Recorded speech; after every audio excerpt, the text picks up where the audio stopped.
তুমি কি কখনো এমন একটা জায়গার কথা শুনেছ যেখানে একবার ঢুকলে আর আগের মতো ফিরে আসা যায় না? এই গল্পটা ঠিক তেমনই একটা বাড়িকে নিয়ে। একটা বাড়ি যেটা দিনের আলোতে শুধু ভাঙা ইট পাথর, কিন্তু রাত নামলেই সেখানে জেগে ওঠে অন্ধকার কিছু। গ্রামের মানুষ আজও ওই পথ এড়িয়ে চলে, কারণ তারা জানে ওই বাড়ি কাউকে ভুলে না। আর আজকের গল্পে একজন ভুল করে সেই দরজা খুলে ফেলেছিল। শুরু হচ্ছে অন্ধকার ঘর। রাত, নির্জন রাস্তা, হালকা বাতাস, ঝিঝি পোকার শব্দ। এই গ্রামের নাম শ্যামপুর। দিনের বেলায় একদম সাধারণ একটা গ্রাম, কিন্তু রাত হলেই এখানে কিছু একটা বদলে যায়। মানুষজন সূর্য ডোবার আগেই ঘরে ঢুকে পড়ে, কারণ তারা জানে রাতটা এই গ্রামের জন্য না।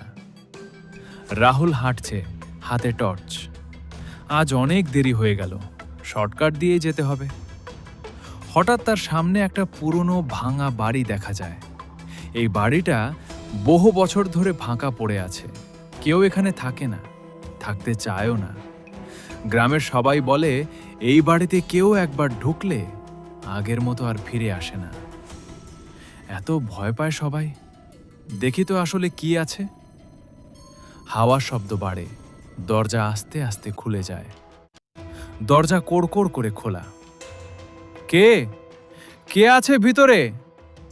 ভিতরে ঢুকতেই একটা ঠান্ডা বাতাস তার শরীর কাঁপিয়ে দেয়। মনে হয় যেন কেউ ঠিক তার পেছনেই দাঁড়িয়ে আছে। টর্চের আলো কাঁপতে থাকে, পায়ের শব্দ, দূর থেকে ফিস ফিস আওয়াজ, অজানা কণ্ঠ। রাহুল, ফিরে যাও। রাহুল, কে কে তুমি? আমার নাম জানো কিভাবে? হঠাৎ টর্চ নিভে যায়। চারদিকে অন্ধকার, এত ঘন অন্ধকার যে নিজের হাতটাও দেখা যায় না। কিন্তু সেই অন্ধকারের মধ্যেই কেউ একজন নিঃশ্বাস নিচ্ছে। ভারী শ্বাস নেওয়ার শব্দ। একটা মেয়ে ধীরে ধীরে সামনে আসে। মুখ দেখা যায় না। ভূত। স্বামী, অনেকদিন ধরে এখানে আছি, তোমার জন্য অপেক্ষা করছিলাম। আমি আমি কিছু করিনি, আমাকে যেতে দাও। হঠাৎ রেগে গিয়ে, সবাই একই কথা বলে, কিন্তু কেউই সত্যি বলে না। হঠাৎ চারদিকে দরজা জানলা জোরে বন্ধ হয়ে যায়। ধপধপ শব্দ।